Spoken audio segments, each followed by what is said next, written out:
It's a mark of how important this agenda is that the Cabinet Secretary for Education is with us today. And I give her a very warm welcome. She almost needs no introduction, but I will do that formally. Ladies and gentlemen, could I ask you to put your hands together to make a warm welcome to the Cabinet Secretary for Education, Kirsty Williams. Thank you.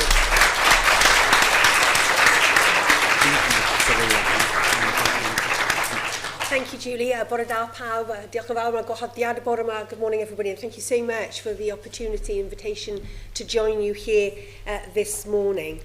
As you'll know, at least I really hope you know, last September we published our education strategy entitled Our National Mission. And the overall objective of our national mission is simple, clear, and ambitious. Together, we will raise standards, reduce the attainment gap, and deliver an education system that is a source of national pride and enjoys public confidence. And you won't be surprised to hear that you, our teachers of tomorrow, are absolutely integral to that national mission. In training to teach, you have already committed your time, energy, enthusiasm, money, to this most valuable of professions. You recognise in the importance and the power of education to change lives, to make a difference, and to represent who we are as a nation. And I'd like to thank you, because I recognise that there are easier routes available. And let's be honest, there are routes with fewer hours and routes with a lot less stress.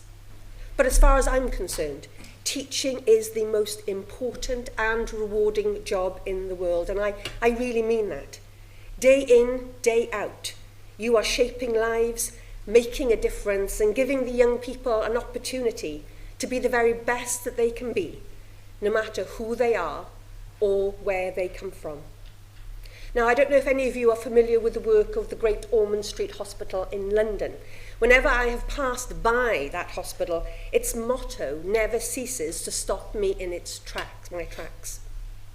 The child, first and always.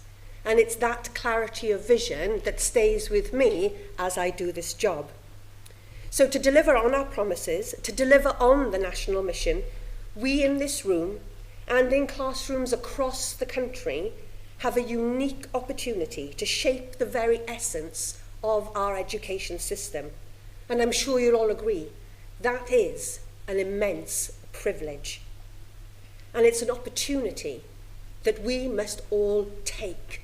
We cannot afford to shirk our responsibilities in this regard. Now, I wanted to talk to you a little bit today about our new curriculum that will be starting to roll out in September 2022. I wanted to talk to you about it, not only because it's hugely important, but it's also, I believe, a really good reflection of how we do things differently in Wales, how we trust in you, our professionals. By introducing a transformational new curriculum, we have set ourselves a big, huge task. But I make no apologies for that. Our new curriculum will represent what we want, indeed what we expect the citizens of the future to become, what they will know and what they will have gained from their teachers.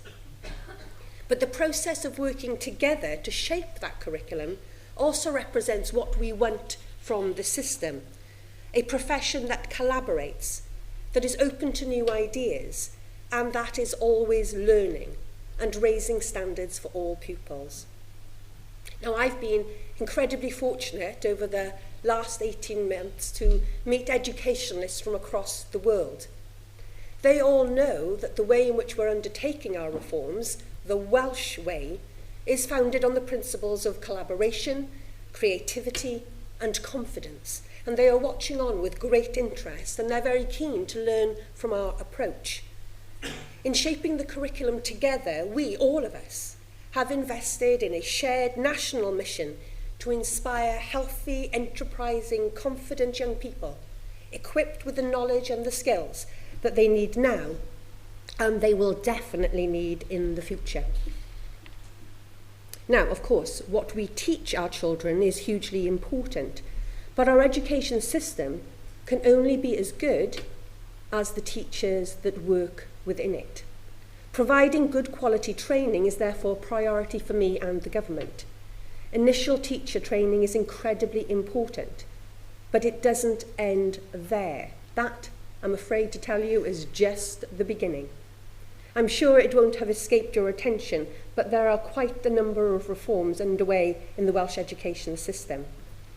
I expect teachers to take control of their professional learning, whilst also being given the time to teach and to have confidence in what they're teaching.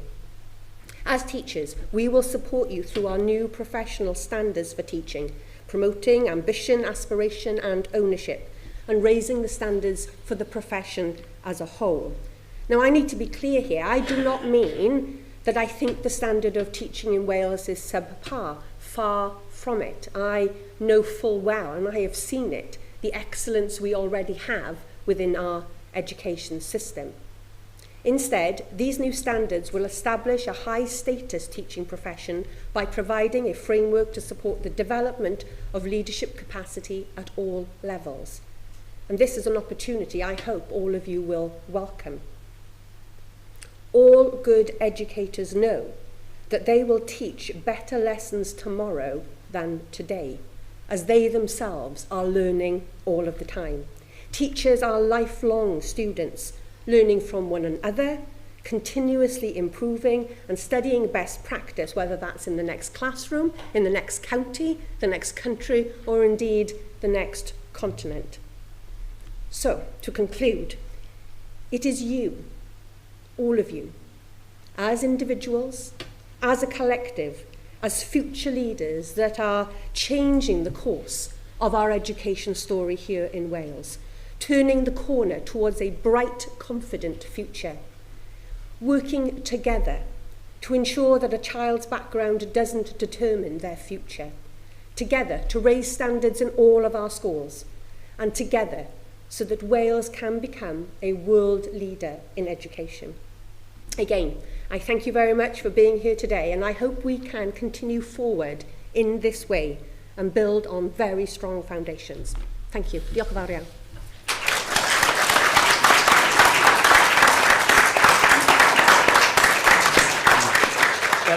Diolch yn fawr iawn I chi. Thank you very much. Can I take my jacket off? It's boiling. By all means. It is warm. It's hot. Yeah.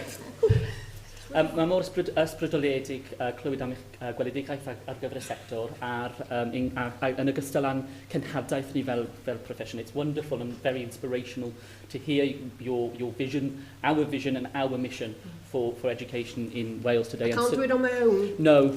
And that is very much a theme that's at the heart of what we aspire to and deliver here at University of South Wales. Certainly the idea that education is for all, no matter what their background and no matter where they come from. Absolutely. I'd like to invite questions now for the Cabinet Secretary. So if we could have a show of hands for those who have questions, we'll take a few from the floor. The lady with the bracelet and the glasses, yes, please. Yes, that's you. That's definitely you. How can we be creative and innovative educators while still having to fulfil the requirements of the new professional standards for teaching and leadership in order to gain QTS? Okay, well, I don't believe that the standards in any way constrain your ability to be creative. Or what the standards allow us to do is set a vision for what being a professional teacher actually looks like. And I think that they're empowering, they're not constraining in any way. So I think what's really crucial for me is that I can stand at a front of a hall like this, up and down Wales, and tell the profession, you have to be better professionals. But only the profession can do that for themselves. It has to be the profession themselves that wants that for teaching, that sees teaching as being on a par with all other professions and driving that as individuals and having high expectations of the colleagues around you. So rather than seeing it as constraining, I think the professional standards sets that expectation and sets that vision for teaching being a high status profession. In terms of creativity, that's why we're changing the curriculum. My goodness me, there are people here, Geraint, no disrespect to Geraint, that have taught under the old system, where the national curriculum was handed down and you were told by government, you will teach this, this and this. And that has stripped the profession of creativity. It has denuded the profession of the ability to develop curriculum that truly meets the needs of the children in their classroom. So professional standards alongside the new curriculum is basically saying to the profession, you know, it's over to you, and recognising the role of government is to support the profession in that. But I can't make the profession want to be more professional. You have to want that for yourselves. But I can create the environment which allows you to develop that creativity. And that's what the curriculum especially is all about. Now, there's a real risk in that. There's a real risk in that. The bit that what worries me is that we'll get to the end of this curriculum process and we'll be saying to the teachers, over to you. And the teachers will turn around and say, I just want you to tell me what to do. Because there's safety in that, isn't there? The safety. There's a safety in that. But that's why we've tweaked the timetable for the curriculum to give us more time to get ITE and to get professional learning for existing teachers right, so that when the curriculum lands, the teachers will be saying, yes, I'm ready to go and I know what I'm going to do in my school. Thank you very much. Any more questions, please? Maybe at the back. How can we build the self-confidence of children and young people who have experienced low expectations within their homes and communities? Do you know, well, if anybody finds a wand, that would be great. Because this is absolutely essential, is raising expectations. And we have to recognise that for some children, those expectations won't be coming from home. And that's where we have to step in as the state. They laugh at me in work. I describe instruments of the state. You can tell I'm a liberal, can't you? These things worry me. But that's where the school has to come in, and that's where the profession has to come in and have high expectations of those children. But recognising, you know, the impact of poverty on educational outcomes and of adverse childhood experiences on educational outcomes, and we've got to be smarter about that. So you'll know that when I was an opposition member in the government, I hope you know, when I was an opposition member, I championed the establishment of what was then called the Pupil Deprivation Grant and is now called the Pupil Development Grant.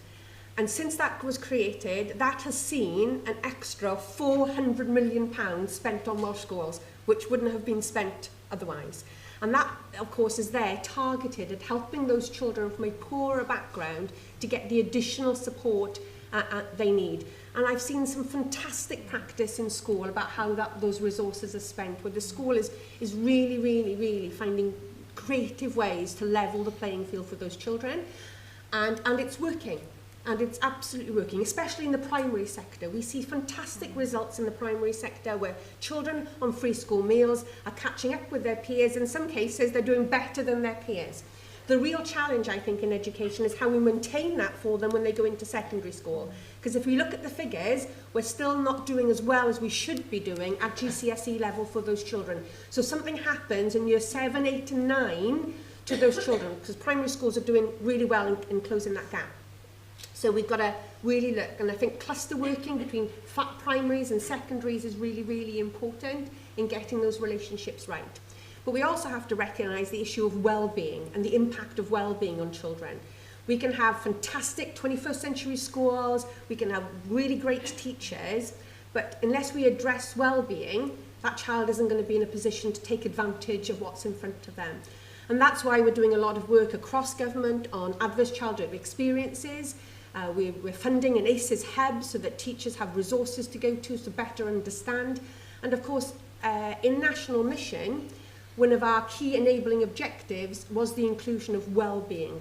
So we've recognised that well-being is crucial in enabling us to reach our goals of raising standards, closing the attainment gap, and an education system as a source of national pride. We have to address well-being. to allow those children to be in a position to learn.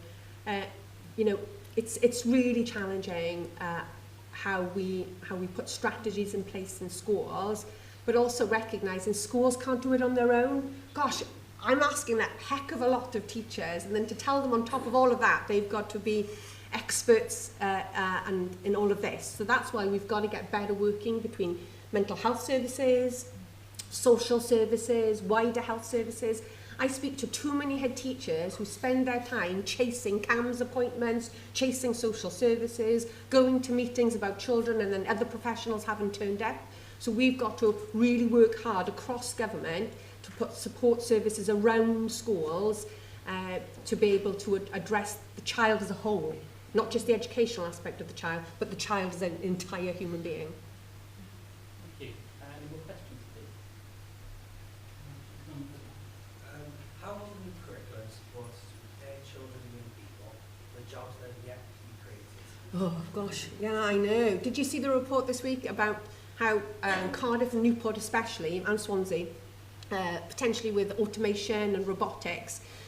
But hey, that's the way the world has ever been, isn't it? You know, we've always had change in the economy, and we've always lost certain types of jobs, and what we've got to be better at is identifying what the new set of jobs are and equipping the children to do them. And again, we can't do it on our own in education. So talking to higher education colleagues yesterday, we're going to be working with an advisor who's currently advising the Singaporean government about identifying the skills that we're going to need for a modern Welsh economy, and our curriculum changes are all about that. Because subject knowledge is important. Don't get me wrong, I don't want to upset people who are specialists in subjects. Subject knowledge is important.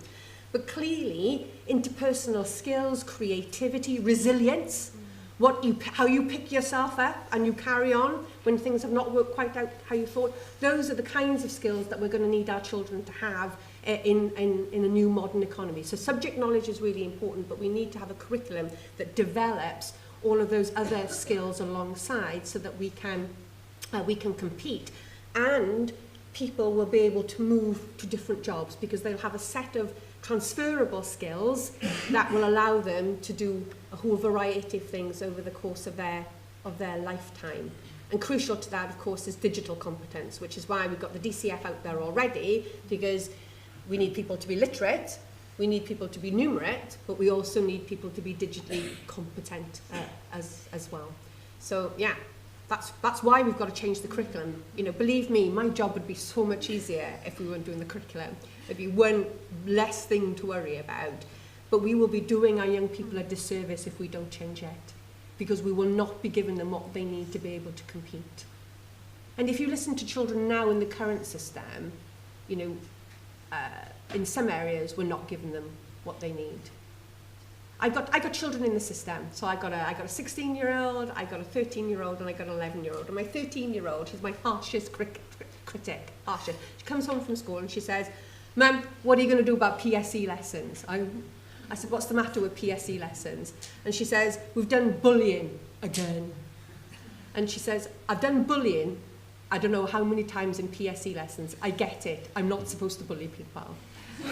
I was like, "Okay, so what do you need in your PSE lessons?" And she says, "One day I'm going to have to get a job. I've got no idea how you do that. One day I'm going to have a bank account, and I don't know how that works." So actually, if you spend time listening to children, you know, the current curriculum in many ways isn't giving them what they need. Don't get the kids started on sex and relationship education. They really, really have got a lot to say about that.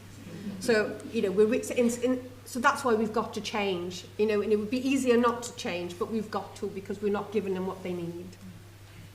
Thank you. Next question, please. We have somebody on the back, a gentleman. Yes, is he doing this? Yes, gentlemen, I should wave back to you, sir. What is that, Kirsty? In education in Wales, our national mission you cite as one of the 4 enabling objectives developing a high-quality profession. Yes.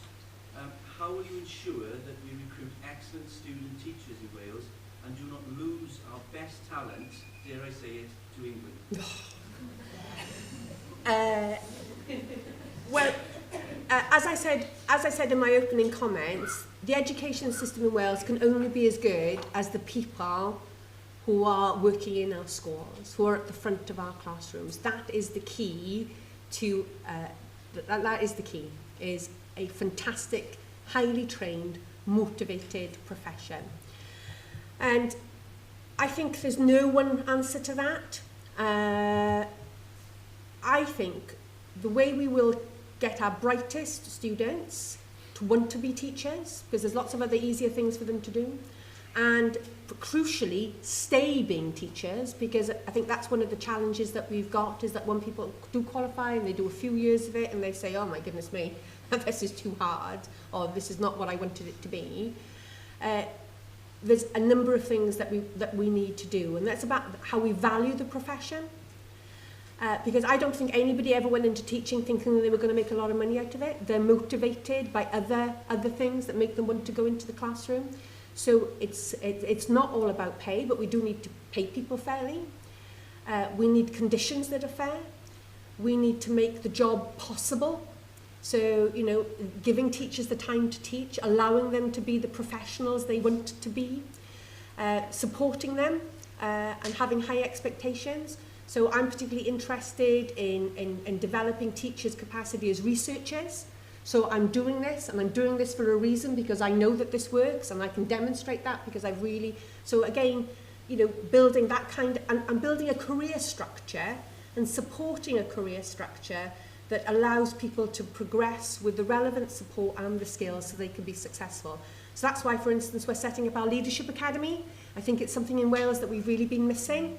So that we can really support and develop first-class leaders. Now, initially, the Academy is just going to look at existing heads and aspiring heads, because, gosh, you know, working in a school with a terrible head teacher, now that's stressful.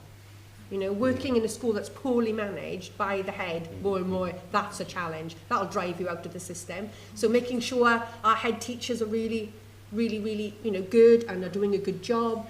But so, yeah, so creating a culture, and also, if I can be rude about our neighbours, not very rude, just creating a culture and education in Wales that trusts in the profession, that doesn't do what Nick Gibb does across the border, which is constantly harangue professionals, second guess professionals, not trust in professionals. You know, so I want Wales to be a place where people across the border come and say, do you know what, that's where I want to be a teacher, because over there they've got a fantastic curriculum, they've got real professional support for me as a teacher, my career can flourish, and I will really be able to be the professional that I dreamed of being when I sat in my ITE lectures. Thank you. I think we might have time for one more questions. Yeah, we can do a few more. You're only saving me from something worse in Cardiff Bay. The longer I stay here, the less I'll have to do with that. How can today's student teachers improve the quality of Welsh language and English as well as Welsh medium schools? Will there be a million Welsh speakers by 2020? Gosh, I hope so. I really hope so. And the role of education in achieving that target is absolutely crucial. I've seen it in my own family. The ability to send my children to a Welsh medium school has re-established the language in my family. So it skipped a generation. It skipped my generation, skipped my husband's generation, but my children are now bilingual. And it's a source of massive pride to me when I see them talk to me in English and then turn to Mamgi and talk to her in Welsh. And my daughter did a radio interview on Radio Cymru recently. That's something I can't do. And to see my daughter do that. So education is crucial in achieving those targets. And we can't just focus on Welsh medium education, because we have to give people a better experience of learning the language in English medium schools, which means we have got to change the basis of the examinations and the curriculum, really focusing on linguistic ability and meaningful linguistic ability. We've got to make sure that we've got capacity in the system, so the teachers in the schools have the confidence and the ability to be able to deliver those programs. We've still got to win hearts and minds. I have to say this, we still have got to win hearts and minds for parents. You know, I've been quite surprised by the number of people who write in to me who say they don't want their children learning Welsh at all. And we've got to explain to them there's an economic imperative. Actually, this will give your child a skill that will be not only enriching to them as a human being, because being a bilingual or a trilingual person is a great thing to be, but actually there's a real economic benefit, because we need people to be able to deliver healthcare through the medium of Welsh. We need people to be able to deliver education through the medium of Welsh. There's a whole range of services, you know, where we need bilingual people. So I think we've got to, for some people, we've got to make the connection between learning this skill, making the skill relevant and economically relevant and an enabler to do good things.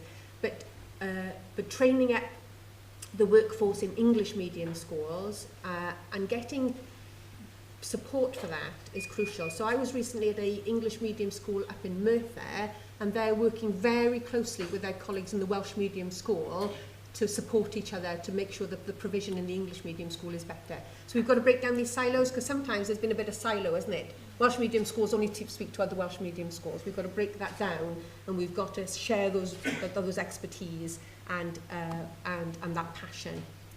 But bilingual children, neurologically, we know that does amazing things to the neural pathways and is a huge benefit to lots of other subjects if we grow bilingual children. Here. Any more questions for me?